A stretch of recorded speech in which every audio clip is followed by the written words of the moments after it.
Welcome to my channel Puja's diary of life. কেমন আছো তোমরা সবাই? আশা করছি অনেক ভালো আছো, আমিও অনেক ভালো আছি। তো তোমরা দেখতেই পাচ্ছ আমি পাঞ্জাবের অমৃতসর এসেছি। আর একদিনের ট্যুরে সকাল থেকে আমরা গোল্ডেন টেম্পল, তারপর মাতা লাল দেবীর মন্দির গেছিলাম। সেই দুটোই ভ্লগে আমি শেয়ার করেছি। যারা দেখোনি, আমি দুটো ভ্লগের লিঙ্কই ডেসক্রিপশন বক্সে শেয়ার করে দিচ্ছি, অবশ্যই দেখে নিও। আর এখন আমরা চলে এসেছি হচ্ছে ভারত পাকিস্তানের বর্ডার, আত্তারি বর্ডারে। আর এখন আমরা কিসে করে এসেছি সেটাও তোমাদের সাথে শেয়ার করে নিচ্ছি। গোল্ডেন টেম্পল দেখার পর ওখান থেকে বেরিয়ে তোমরা যে কোনো অটো দেখতে পাবে দাঁড়িয়ে আছে, তাদের সাথে কথা বলে তাদের বার্গেনিং করে তোমরা বাকি অমৃতসরের সাইট সিন করার জন্য বুক করে নিতে পারো। আমরাও একটা অটো ওখান থেকেই বুক করে দেন আমরা চলে গেছিলাম মাতা লাল দেবীর টেম্পল। তারপর ওখান থেকে আমরা চলে এসেছি এখন আত্তারি বর্ডার। এসে দেখছি এখানে প্রচণ্ড ভিড়, শো অলরেডি শুরু হতে চলেছে।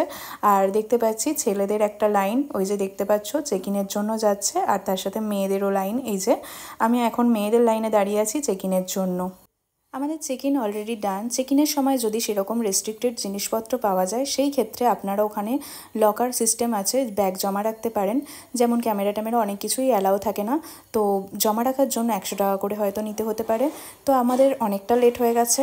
আর অলরেডি শো, মানে যেটাকে বলা হয় রিট্রিট সেরিমনি, সেটা অলরেডি স্টার্ট হয়ে গেছে। এই শোটা স্টার্ট হয় হচ্ছে 4:30-র সময়, আর 5:30-র সময় শেষ হয়ে যায়।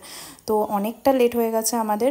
আমরা এখন দৌড়ে দৌড়ে যাচ্ছি, ভেতরের অলরেডি সিট বুকিং, তাই আমরা একদমই ওপরে চলে যাচ্ছি, যেখান থেকে আমরা যাই হোকভাবে একটা পছন্দসই সিট বুকিং করে নিয়েছি। দেখতেই পাচ্ছ ভেতরের দৃশ্য, ভেতরের সব ছোট্ট ছোট্ট খুদে খুদে মানুষদের দেখা যাচ্ছে। মানে প্রত্যেকটা সিট আগের থেকে বুকিংয়ের কোনো অপশান থাকে না, এখানে এসেই বুক করতে হয়। সেই ক্ষেত্রে আপনারা মোটামুটি 3:30 থেকে 4টের মধ্যে আসতে পারলে হয়তো নিজেদের পছন্দ মতো সিট আপনারা বুকিং করে নিতে পারবেন।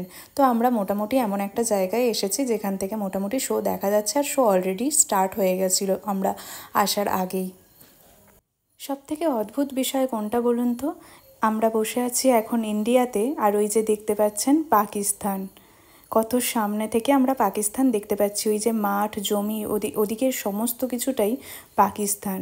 ওদের জমি টমি সব কিছু দেখা যাচ্ছে এখান থেকেই। আমরা যেহেতু ওপরে আছি, তাই ওপর থেকে এই জিনিসটা সব থেকে ভালো দেখা যাচ্ছে।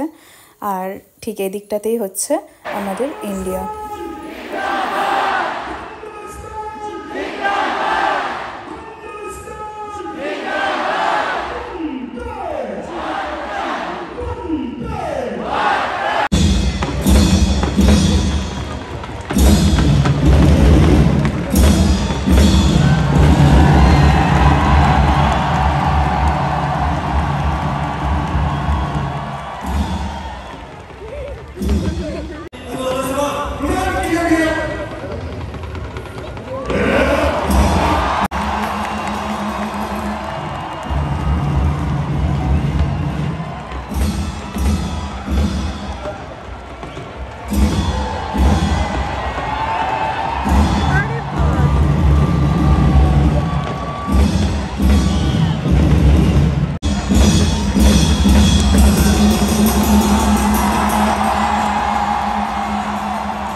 ফাইনালি শো শেষ হয়ে গেছে, বুঝতেই পারছেন। এই ছিল রিট্রিট সেরিমনি, যেটা দেখার ভীষণ ভীষণ ইচ্ছা ছিল, আর দেখে সত্যি বলতে ভীষণ ভালো লাগছে।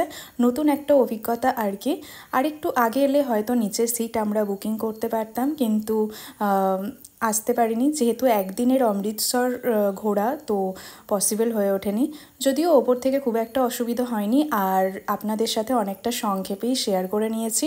আজকের ব্লগটা এই পর্যন্তই ছিল। ভালো লাগলে অবশ্যই লাইক, শেয়ার, কমেন্টস করে দেবেন। যারা এখনও চ্যানেলটা সাবস্ক্রাইব করেননি, প্লিজ চ্যানেলটা সাবস্ক্রাইব করে বেল আইকনটা ক্লিক করে পাশে থাকবেন। দেখা হচ্ছে খুব তাড়াতাড়ি অন্য